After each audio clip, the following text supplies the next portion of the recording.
Buenos días, feliz domingo. Seguimos navegando en este tiempo ordinario del calendario litúrgico y estamos aprendiendo cada vez más las enseñanzas de nuestro Señor y Salvador Jesucristo. Y bien, hoy que es el 10º domingo después de Pentecostés, el tema de la semana es comprender el amor de Dios. Y nuestro sermón lleva por título ¿Cómo orar por los demás? Y está sustentado en la lectura de la carta a los Efesios, capítulo 3, y versos del 14 al 21, donde este texto nos ayuda a comprender el fundamento donde deben comenzar todos nuestros esfuerzos ministeriales. Pues bien, vamos a comenzar. La oración es una parte fundamental de la vida cristiana y para muchos es una conversación con Dios. Dice el autor Richard Foster, y por eso les insto, mantengan una conversación continua con Dios sobre las cosas diarias de la vida. Un poco como Tevye, el personaje de la película El violinista sobre el tejado. ¿La recuerdas? Por ahora, no te preocupes por la oración adecuada. No, solo habla con Dios. ¿Qué te parece? Pues bien, hay tipos específicos de oración que podemos practicar y que nos ayudan a desarrollar una conversación continua con Dios, como las oraciones de respiración o la oración central. Pero hoy vamos a pensar en cómo oramos por los demás y cómo se ve eso.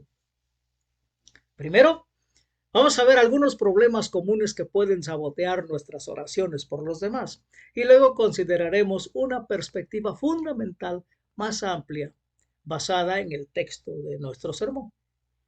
Pues bien, aunque la motivación para tener una cadena de oración o un grupo de oración designado es generalmente positiva, desafortunadamente los grupos de oración de la iglesia a veces pueden convertirse en grupos de chismes. El señor Landon Bryant, un comediante de Instagram, comparte su divertida perspectiva sobre las cadenas de oración desde su experiencia al crecer en el sur de los Estados Unidos. El señor Bryant compara las cadenas de oración con los noticieros y explica cómo sucede esto. Veamos qué escribió. Siempre y cuando le antepongas algún tipo de razón religiosa, puedes decir lo que quieras y contarles a los demás todos los asuntos de otros, porque estamos orando por ellos. Esta es la obra del Señor. Esto no es obra de los hombres y sus lenguas viperinas, no. Esta es la obra del Señor y yo soy un siervo del Señor y que hace todo lo posible por elevar a quienes me rodean, al enumerar todo lo que alguien hizo que fue incorrecto. Queremos claridad con las peticiones de oración. A ninguno de nosotros aquí le gusta una petición de oración que no se haga en voz alta. De todos modos, sabes que alguien va a decirlo. Así que bien podría ser tú. ¿No te parece? Pues bien, pero nosotros no chismeamos. Nunca lo haremos. Eso es un pecado. Pero te pondremos en nuestra lista de oración. Bendiciones. ¿Qué te parece? ¿Da risa? Pues bien, vamos a ver que aunque la rutina cómica del señor Bryant podría ser una caricatura, también debería darnos una pauta para considerar si hemos participado en grupos de oración de esa manera, ¿no te parece? Ahora, otro peligro de orar por los demás es decirle descriptivamente a Dios cómo arreglar algo o a alguien. Y esta cuestión suele estar relacionada con la idea de orar específicamente o incluir detalles prescriptivos para transmitir a Dios nuestro fervor y nuestra fe. Y bien, hay un viejo chiste sobre un predicador atrapado en una inundación repentina de su iglesia. Su iglesia estaba rodeada de agua y por eso oró por la liberación de Dios. Dos barcos y un helicóptero vinieron a rescatarlo, pero él los ahuyentó diciendo que Dios lo libraría. Terminó ahogándose arrastrado por las crecientes aguas de la inundación. Y en el cielo le preguntó a Dios, ¿por qué la liberación nunca llegó? Y Dios respondió, envié 2 barcos y un helicóptero, ¿qué más querías? Pues bien, en este caso, el predicador tenía una idea específica de cómo sería el rescate de Dios y como 2 barcos y un helicóptero no se ajustaban a esa idea, pues fueron despedidos. Entonces, el peligro de una oración demasiado prescriptiva es que nos perderemos, óyelo bien, nos perderemos los milagros que ni siquiera pensamos en pedir, ya sea para nosotros o para los demás. Y bien, esto también es cierto cuando oramos por los demás. Así que vayamos al texto de nuestro sermón de hoy, que nos permite escuchar al apóstol Pablo mientras ora por los creyentes de Éfeso. Y vamos a aprender cómo podemos abordar la oración por los demás desde una perspectiva más amplia, más útil y fundamental. Veamos Efesios 3 del 14 al 21 que dice así. Por esta razón me arrodillo delante del Padre, de quien recibe nombre toda familia en el cielo y en la tierra. Le pido que por medio del Espíritu y con el poder que procede de sus gloriosas riquezas, los fortalezca a ustedes en lo íntimo de su ser, para que por fe Cristo habite en sus corazones. Y pido que arraigados y cimentados en amor, puedan comprender junto con todos los creyentes cuán ancho y largo, alto y profundo es el amor de Cristo. En fin, que conozcan ese amor que sobrepasa nuestro conocimiento, para que sean llenos de la plenitud de Dios, al que puede hacer muchísimo más que todo lo que podamos imaginarnos o pedir, por el poder que obra eficazmente en nosotros. A Él sea la gloria en la iglesia y en Cristo Jesús por todas las generaciones, por los siglos de los siglos. Amén. ¿Qué te parece? Veamos el contexto de nuestra escritura. Vamos a ver los versículos anteriores del capítulo 3 y vamos a leer que Pablo está escribiendo sobre el gran misterio que el Espíritu Santo había revelado. Porque dice Efesios 3 del 5 al 6, ese misterio que en otras generaciones no se dio a conocer a los seres humanos, ahora se ha revelado por el Espíritu a los santos apóstoles y profetas de Dios. Es decir, que los no judíos son junto con Israel beneficiarios de la misma herencia, miembros de un mismo cuerpo y participantes igualmente de la promesa en Cristo Jesús mediante el Evangelio. Si te das cuenta, Pablo analiza su responsabilidad de llevar este don de la gracia de Dios a los gentiles y luego afirma que este don fue conforme a su eterno propósito realizado en Cristo Jesús nuestro Señor, como dice el verso 11. El ministerio de Pablo de compartir las buenas nuevas de la inclusión en Cristo con los gentiles y los judíos, óyelo bien, es la razón por la que ofrece la oración que se encuentra en los versos del 14 al 21 que ya leímos. Si te das cuenta, Pablo ofrece 3 grandes ideas que podemos considerar cuando oramos por los demás. Estas ideas son estar firmes, conocer el amor de Cristo y confiar los resultados a Dios. Comenzamos con la primera idea, estar firmes. Pablo comienza la oración, como te das cuenta, enfatizando la unidad de los creyentes, cuando dice, de quien recibe nombre toda familia en el cielo y en la tierra, como dice el verso 15. Y luego Pablo hace su primera petición, óyelo bien, que los creyentes sean fortalecidos espiritualmente. Así que en el verso 17 la palabra usada para Cristo que habita en nosotros es kataoikein, que implica una residencia permanente en lugar de una temporal. Así que Cristo vive eternamente en nosotros. Y esta imagen de una residencia permanente en nosotros se ve reforzada por las palabras arraigados y cimentados en amor. Así que la imagen de raíces firmemente arraigadas en el suelo del amor ofrece una perspectiva más amplia a nuestras oraciones, ¿no te parece?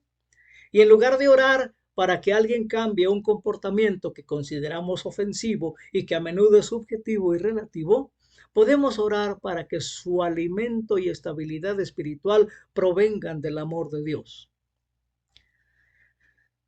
La autora Nadia Bloss-Weber aborda las decisiones que toma la gente y dice así: recientemente escuché a alguien decir que él comenzó a darse cuenta de que la voluntad de Dios para él es que viva una vida llena de compasión, amor y servicio. Y la voluntad de Dios no es que se convierta en astronauta o que sea soltero o que viva al día o que sea súper rico. No, la voluntad de Dios es que no importa el camino que tome, lo toma con compasión, amor y servicio a los demás. No he dejado de pensar en eso. Quizá la voluntad de Dios sea más como, bueno, lo dejamos con puntos suspensivos. ¿Qué te parece? La segunda idea es conocer el amor de Cristo. Y si nos damos cuenta, Pablo pide que la iglesia pueda comprender plenamente cuán profundamente amada es cada persona. Así que, hermano, ten en cuenta que Pablo dice que somos amados y aceptados por Dios tal como somos, con defectos y todo. Y cuando realmente comprendemos la anchura, la longitud, la altura y la profundidad, como dice el verso 18, no podemos evitar sentirnos humildes. Como dice la teóloga Sally A. Brown, la presencia interior de Dios es un don puro y absoluto, no una recompensa por el mérito. No, Dios elige vivir entre nosotros. La gloria de Dios nos llena. Esto es pura gracia, una posibilidad inimaginable, una esperanza que da vida. ¿Qué te parece, hermano? Los términos griegos que utiliza el apóstol Pablo indican un amor que está más allá de lo que podemos comprender por nosotros mismos. Y este amor está conectado con el misterio de Dios, y al vincular este misterio con nuestras oraciones, como la señora Bloss-Weber sostiene, que Dios es a la vez expansivo y pequeño. Amén. ¿Qué te parece? Y es que la oración es un bendito escape de la tiranía de mis mezquinos resentimientos y de lo que me molesta cuando milagrosamente y a veces por centésima vez en ese día me supero y recuerdo que Dios es más grande. Y esta, hermanos, es la parte misteriosa. Así que la grandeza de Dios es más incognoscible de lo que solía pensar. Y al mismo tiempo se pliega infinitamente sobre sí misma, lo suficiente como para caber dentro de mi pequeñez, como un nanobot. ¿Sabes qué es un nanobot? Un robot microscópico, divino, haciendo su trabajo redentor dentro de mí. ¿Qué te parece? Así que, hermanos, reconocer la incognoscibilidad y el misterio de Dios y al mismo tiempo tener la seguridad del amor divino, óyelo bien, es una bendición para orar por los demás, ¿no te parece? Y podemos pedir que comprendan la profundidad del amor de Cristo por ellos y pedir que también les transmitamos ese mismo amor. Pues después de todo, los seguidores de Cristo son las manos y los pies de Jesús, ¿no te parece? ¿Estás de acuerdo? Vayamos a la tercera idea: confiar los resultados a Dios. Los versículos del 20 al 21 se llaman doxología o alabanza formal a Dios. Y en estos versículos Pablo reconoce que Dios es capaz de lograr mucho más de lo que podríamos desear o soñar. Si bien estos versículos a veces se usan para respaldar el mito de la productividad que es tan común en la cultura estadounidense, pero Pablo nos está dando una salida sin que pidamos ni oremos. Dios está influenciando a las personas a través del Espíritu Santo hacia más amor, más habilidad y más bondad. Y ciertamente, hermanos, podemos participar en la promoción de estas cualidades en el mundo. Pero el resultado no está en nuestras manos. ¿Sabes por qué? Pues por razones que no entendemos completamente. Recordemos el misterio de Dios. Pablo nos anima a orar por los demás, sabiendo que el resultado de esas oraciones no depende de ellos, no depende de nuestra fe o de la fe de aquellos por quienes oramos tampoco. Sin embargo, hermanos, La oración por los demás enciende la compasión en nuestros corazones, lo que impulsa los movimientos y el cambio por la justicia social. Así que orar por los que sufren nos obliga, hermanos, a buscar el florecimiento de todos, no solo de nosotros mismos. Si te das cuenta, tenemos el desafío de expresar esta preocupación por los demás, tomando medidas concretas dentro de nuestro alcance de influencia. Y de esta manera somos co-contribuyentes con Dios en la forja de nuevos sistemas y comunidades que sean justas para todos. De maneras que no podemos explicar del todo, la oración cambia las cosas. ¿No es así? ¿Estás de acuerdo con ello? Así que, hermanos, cuando nos concentramos en estar espiritualmente fundamentados, comprender el amor de Cristo y confiar los resultados de nuestras oraciones a Dios, nuestras oraciones se lanzan desde una perspectiva más amplia que los detalles personales o confidenciales o de asesorar a Dios sobre los resultados. ¿Quién eres tú para ordenarle a Dios lo que tenga que hacer? En lugar de dictarle a Dios lo que creemos que debería hacer, nos convertimos en agentes de cambio en el mundo, co-contribuyentes del florecimiento y participantes de lo que Dios está haciendo en el mundo. ¿Qué te parece? ¿No te da gusto? ¿No te sientes seguro y gozoso de estar participando en la obra que Dios está haciendo en el mundo? Pues bien, este mensaje tiene un llamado a la acción. No podemos quedarnos cruzados de brazos. Vamos a ver qué podemos hacer. Y como ya es costumbre, te dejo una tarea. Esta semana, pídele al Espíritu Santo que te ayude a unirte a su oración por los demás. Presta atención a tus oraciones por los demás y observa cualquier tendencia a recurrir a detalles de chismes o a encontrar una solución de manera prescriptiva. No.